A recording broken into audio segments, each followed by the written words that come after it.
escalated. China has retaliated to US tariffs being imposed on the country.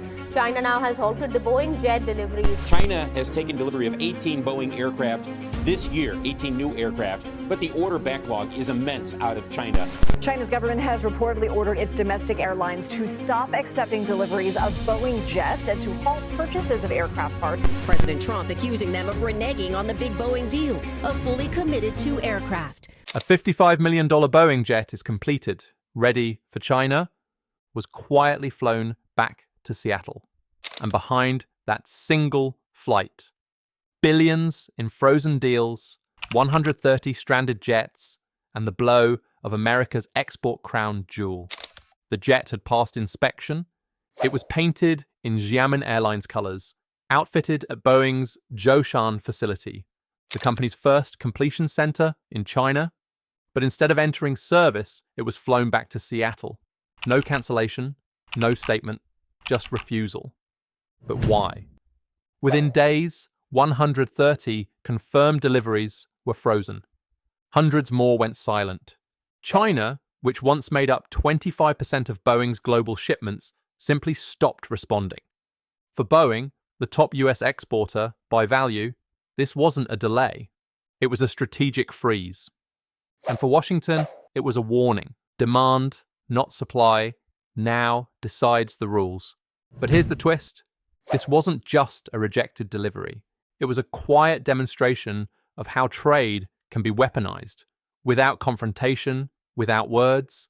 And the real question is, if one silent refusal can freeze billions in trade, what happens when silence becomes a strategy, not an exception? At first glance, the return of a Boeing 737 MAX to Seattle might appear to be a logistical hiccup, a delay in paperwork, perhaps, or a last-minute change in delivery schedules. But the reality is far more deliberate and far more strategic. The aircraft had already been painted in the livery of Xiamen Airlines. It had undergone interior installation at Boeing's Zhoushan Completion Center in China, the final step before formal delivery. By all technical and operational accounts, it was ready for service. And yet, without explanation, it was flown back to Boeing's facility in the United States. Some aircraft leasing agreements were terminated, others were quietly deferred indefinitely. This wasn't a breakdown in negotiations, it was a geopolitical signal. Instead of retaliating with visible sanctions or public bans, Beijing sent a message far more powerful, a cold silence. By declining to accept deliveries, China avoided direct confrontation while still exerting maximum pressure on Boeing and, by extension, the United States. Legally, there is no formal violation. Diplomatically, there is nothing to protest. But commercially, the impact is undeniable. Each undelivered aircraft represents millions in frozen capital, missed revenue, and growing uncertainty across Boeing's supply chain.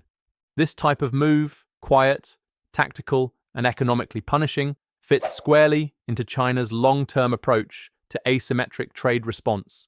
Act without escalation, retaliate without headlines, and the implications go beyond one aircraft. China accounted for roughly 25% of Boeing's global deliveries prior to recent tensions. Over 130 confirmed orders from Chinese airlines remain unfulfilled, with an estimated 760 more orders held under anonymous placeholders, many believed to be destined for Chinese buyers. By simply refusing to receive shipments, China halts billions of dollars in US exports without lifting a pen or making a speech. It's not just a rejection, it's a redefinition of power in global commerce. In modern trade conflict, the most effective weapon may not be tariffs or treaties, but the ability to quietly withdraw demand. And when the world's fastest growing aviation market sends back the symbol of American aerospace supremacy, the question isn't just what happened to the plane. To understand the gravity of China's quiet rejection, we need to examine the foundation of the Boeing-China relationship. One built not just on aircraft, but on economic interdependence and political signaling. Boeing is not simply a US company. It is the country's largest exporter by dollar value and a national industrial symbol. Its aircraft are assembled primarily in Renton and Everett, Washington, with additional operations in Charleston, South Carolina. The company's global supply chain touches over 150 countries, but final assembly, particularly for the 737 MAX, remains distinctly American. However, in 2018, Boeing opened a completion and delivery center in Zhoushan, China, its first such facility outside the United States. The center was designed not to manufacture aircraft, but to install interiors and paint liveries, allowing Chinese customers to receive planes faster and more conveniently. It was a clear gesture of commitment to one of Boeing's most important markets. And for good reason. China is the fastest growing aviation market on the planet. It is projected to need over 8,700 new aircraft by 2040, valued at more than $1.5 trillion. Its domestic air travel network is expanding rapidly, fueled by a rising middle class and deep state investment in transportation infrastructure. Historically, Chinese airlines, especially the major state-owned carriers like Air China, China Southern, and Xiamen Airlines, have split orders between Boeing and Airbus to diversify fleet risk, gain leverage in negotiations, and maintain political balance between Washington and Brussels. At its peak, China represented roughly 1/4 of Boeing's annual deliveries. Major aircraft orders were often timed to coincide with high-level diplomatic summits, serving as commercial goodwill signals in broader US-China trade dialogues. In short, Boeing jets weren't just tools of transportation, they were instruments of diplomacy. That's why this shift is so significant. By walking away from even completed orders without cancelling them outright, China is not just disrupting a logistics chain, it is withdrawing from a strategic handshake that once served mutual political and economic interests. And it's doing so on its own terms, without formal confrontation. This maneuver sends a clear message. China no longer views US commercial aerospace as indispensable, nor politically untouchable. The quiet rejection of Boeing deliveries reflects a broader recalibration, where economic ties, once considered too valuable to break, are now subject to national leverage. In this context, the return of a single aircraft symbolizes more than a failed transaction. It signals a decoupling in one of the last remaining high-value trade links between the two powers.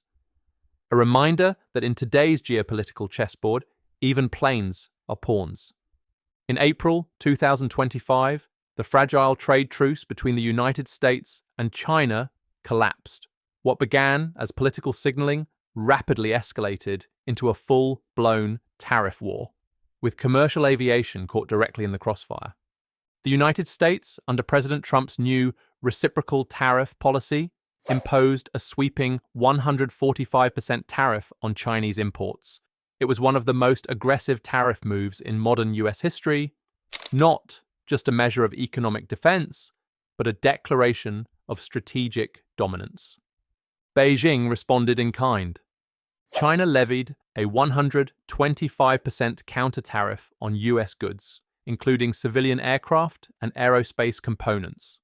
While the retaliation was framed as proportionate, the implications were highly targeted, striking at one of the most export-dependent sectors of the American economy, Boeing. A Boeing 737 MAX, typically valued at $55 million, would see its import costs surge to over $124 million after tariffs. For Chinese airlines already operating under tight profit margins, the price increase is not only unjustifiable, it's unworkable. This turns what was once a standard procurement process into a financial liability. Airlines, lessors, and regulators are faced with an impossible choice: accept the aircraft and take a massive hit, or walk away and endure operational delays. For Boeing, the short-term losses are substantial.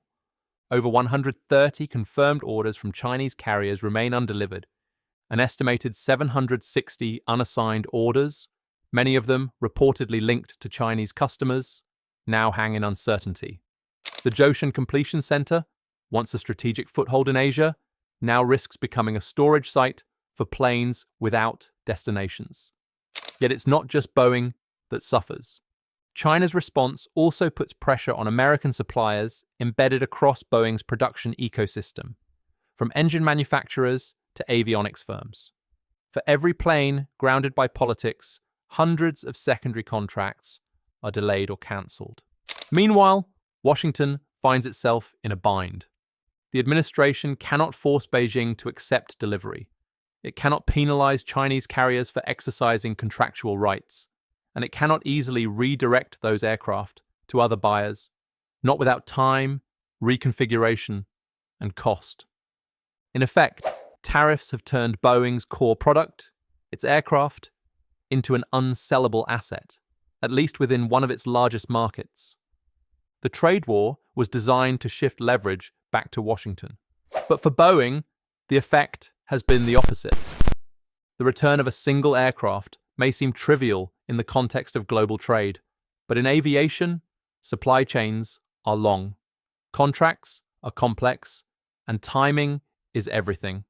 The implications of China's quiet freeze on Boeing deliveries are already rippling outward. Across Europe, carriers like Ryanair are publicly reconsidering Boeing orders, citing rising costs and production delays. Meanwhile, Airbus, Boeing's primary rival, is struggling to meet demand as its own supply chain faces bottlenecks, many caused by the very same US tariffs that were intended to protect American industry. In Asia, confidence in long-term partnerships is beginning to fracture.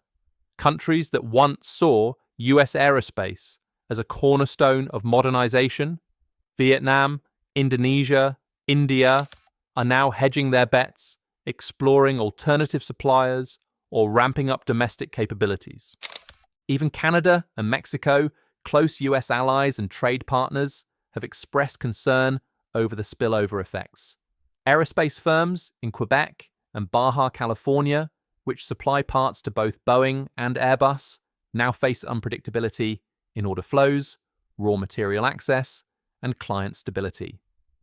What began as a bilateral dispute has become a global disruption, affecting not just aircraft makers, but lessors, airports, parts manufacturers, and national fleets. And for Boeing, the challenge is structural. Airplanes are custom-built, designed for specific airlines and routes. They cannot be easily redirected or stored indefinitely. When a major buyer like China rejects a delivery, Boeing loses more than revenue. It loses momentum, market presence, and strategic continuity. The costs aren't measured just in dollars, but in global influence. Yet the most profound shift may not lie in Boeing's production lines, but in the broader question that now haunts Western aerospace dominance. Who truly controls the skies? Is it the country that builds the planes, or the one that decides whether to accept them? Is power defined by manufacturing capacity or by demand discipline? The United States still produces the world's most advanced commercial aircraft. But China, by silently declining delivery, has revealed a new kind of leverage, one that doesn't require confrontation, only disengagement. A single aircraft made its way back to Seattle. But what really returned home wasn't just aluminum and rivets. It was a warning. China didn't shout. It didn't sanction. It simply declined to accept. And in doing so, it turned one of America's proudest exports into a symbol of strategic vulnerability. Because in today's economy, silence can be sharper than tariffs, and refusal can be more powerful than retaliation. So here's the question. If a $55 million aircraft can be sent back without a word, what else might be rejected next? And when quiet rejections become patterns, not exceptions, who's really steering the future of global trade? Drop a comment for more breaking news.